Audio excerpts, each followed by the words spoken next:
Rowdy Nation TV, welcome back to the channel. Last night, PBC pay-per-view event on Prime Video kicks off the inaugural event of 4 championship world title defenses. In the main event, taking on all-action contender TSZYU 24-0, 17 KOs in the main event, taking on all-action contender Sebastian the Towering Inferno FUNDORA 20-1 with 13 KOs. Now, that is for TSZYU's WBO junior middleweight title, and the vacant 154 world title belt is on the line also. Now, this all comes to us live from T-Mobile Arena last night in Las Vegas. Now, TSZYU's original opponent was supposed to be Keith Thurman. Keith Thurman was forced to withdraw after suffering a bicep injury. Now, in the co-main event, heavy-handed 140-pound world champion Rolando Rolly Romero 15-1 with 13 KOs, and hard-charging Mexican star Isaac Pitbull Cruz 25-2 with 17 KOs meet in a clash of deadly styles and personalities. Now, also on the card is Cuban star and reigning WBA middleweight world champion Erislandy, the American Dream Lara. Now, he defends his belt against mandatory challenger Michael Zarafa. Now, that kicks off the pay-per-view telecast. Now, WBC world champion Julio Cesar Chavez defends his title against unbeaten contender Angelino Cordova. Now, this card is a landmark multi-year agreement between PBC and Prime Video. Now, let's get to the fights. First of all, I did not see Julio Cesar Martinez defend his title against contender Angelino Cordova. I missed that fight. And that was a WBC flyweight world champion fight, so I'm not sure what went down in that fight. I'm sorry, guys, I missed that fight. I almost missed the whole card. You know, I was messing around watching UFC for a little bit and kind of got a late start on the boxing matches. But to start off the fights that I seen, Erislandy Lara, he's about to be 41 years old, man. He's a Cuban. He has that Cuban pedigree. He's been around a long time, man. This guy he's unbelievable, man, at that age, man. He put that dude down, and I mean, when he put him down, he predicted a knockout. He predicted a knockout. And I'm sorry for Michael Zarafa, because his sister was battling cancer, and she flew all the way over from Australia to see her brother get knocked out. And but you know, props out to Michael Zarafa for trying his best. You know, and his sister came up. You know, good luck to her in her battle against breast cancer. I hope everything works out for her. But you know, that was a sad ending to see her brother knocked out. You know, she flew all the way over here from Australia to support her brother. And like I said before, it was just, you know, a lot of people in the crowd thought it was a boring fight, but Erislandy Lara was taking his time, setting this guy up, and he did what he had to do and knocked him out. Now, as we get to the co-main event, Rolando Rolly Romero. I like Rolly. A lot of people don't like Rolly. I like him, man. I think he brings that extra something to boxing that makes us, you know, to put a smile on your face. You know what I mean? He's funny, and he's a hard hitter. You know what I mean? He may not be the best skillful boxer, right? I still think he needs a lot of work in that regard, but I really like Rolly Romero. Also, Isaac Pitbull Cruz. We all know how he made his name is when he stepped up and he fought Gervonta Davis, right? And he put on an excellent show. He survived. You know, a lot of people, he lost the fight, but like I tell people, man, it's not how you lose. I mean, it's not that you lose, it's how you lose. You know what I mean? He lost that fight, man, but he was bringing everything but the kitchen sink towards Gervonta Davis. But Gervonta Davis handled it like a true champion. Actually, he said that he had hurt his hand, I think, in the first or second round. So he fought Pitbull Cruz with a hurt hand, which he made no excuses for, because he still fought and he still won the fight, right? You know, and Pitbull Cruz, another hard-hitting puncher that moved up from 135 to 140 to face Rolly, right? Now, Rolly and Pitbull are both aggressive fighters, right? So I didn't know how this fight was going to go. I didn't know who would push who would come forward, who would go back.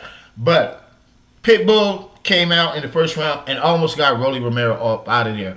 Rolly was insisting to everybody that this was going to be an easy fight, but to his dismay, this fight did not go his way. It was not an easy fight. Pitbull was charging him, being very aggressive from round 1 to round 8. Round 8, he got Rolly Romero up out of there, right? Rolly couldn't do nothing with Pitbull Cruz. He never hurt him in the fight. He was always on his heels. There was nothing he had for Pitbull Cruz, right? It's this man. I mean, he hit him a couple times too, and Rolly Romero hits hard, people. It's not that he's pillow fisted. He's not pillow fisted at all. He hits hard.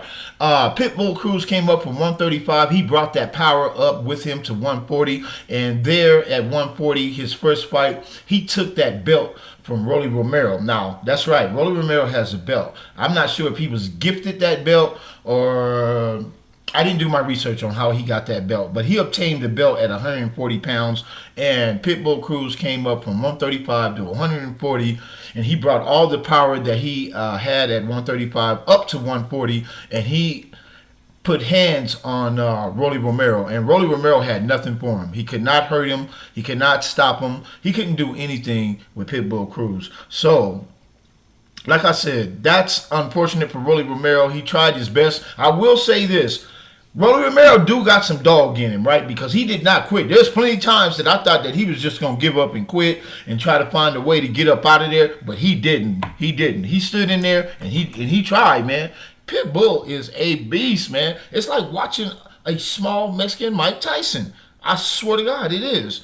So, like I said, shouts out to Rolly Romero for even fighting Pitbull Cruz. A lot of people be ducking Pitbull, you know what I'm saying?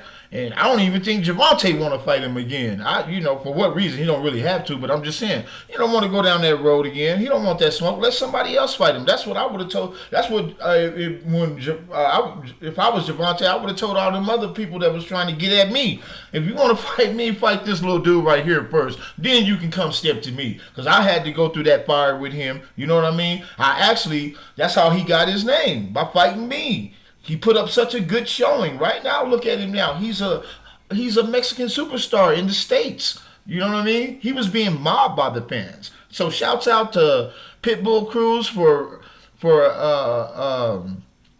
capturing that belt. I'm not sure what belt it is, WBO, WBC. I'm sorry, guys. I'm not sure which belt it is, but he got that belt up off of Rolly Romero last night, and in dramatic fashion, 8th round stoppage. Now, let's move up to the main event. Now, as we get to the main event, we have TSZYU, the Soul Taker, Tim the Soul Taker Zoo, and Sebastian, the Towering Inferno. 6'6", 6'7", one of the tallest fighters in boxing. I mean, he's just as tall as our heavyweight boxer Wilder, but he's but isn't this freaky? But he's a middleweight, a 6'7" middleweight, right?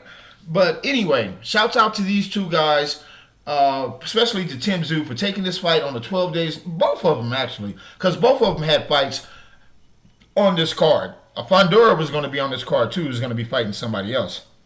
So he was already in training, but he wasn't in training for TSZYU. And that goes for TSZYU too. He was already going to fight Keith Thurman, who pulled out with that bicep injury, but he wasn't in training for a 6'7", right? But he had no qualms about taking this fight. Like, hey, just another day on the beach. You like we bowl them. You stack them up, I'll knock them down. You know what I mean? But unfortunately, that's not how it happened. Now, the fight got off to a real good start for TSZYU in the first, I believe, from the first to the third or fourth round, right? He was, from what I seen, he was starting to catch his rhythm. He was starting to catch the timing of FUNDORA, and he was starting to catch him. But Fundora, he was using his jab, and a lot of times people that was the problem with Fundora. He's 6'7", but he fights like he's 5'10", and you know that's not good when you're that tall. You want to use your reach, right? You want to keep people up off you, and that was one of the criticisms that people had with him. But on the night that he finally decided to use his height and to use his reach, it could have been a better night, and that was tonight. He used his reach perfectly. He stuck to the game plan perfectly. And the thing that also helped him was a nasty gash, a nasty cut that wasn't his fault that happened to TSZYU. And this was maybe around the 4th or 5th round, guys. I can't remember what round it was, but they were going at it, and it happened at the end of the round. You know, TSZYU was ducking, trying to get out the way to get out of the way of a jab, and he ducked down, and I think he went right, and he went right into Fundora's elbow, and the bell had rung, and you could see him touch his head. I didn't know it. I thought all the blood was coming from Fundora, which it was, because he also was bleeding profusely from the nose and from the mouth, which I honestly believe now, he said it at the end of the fight, that, you know, he broke his nose. TSZYU broke his nose in that fight, and he broke it early too. It happened around the same time, well, maybe not the same time that the cut on the head.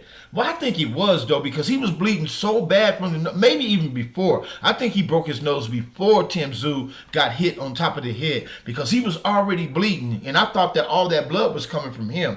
When I say they could not stop that, they did not stop that nosebleed towards the end of maybe the 10th round. So he went like 6 or 7 rounds with that nose and bleeding from his mouth for about 6 or 7 rounds before they could even control it.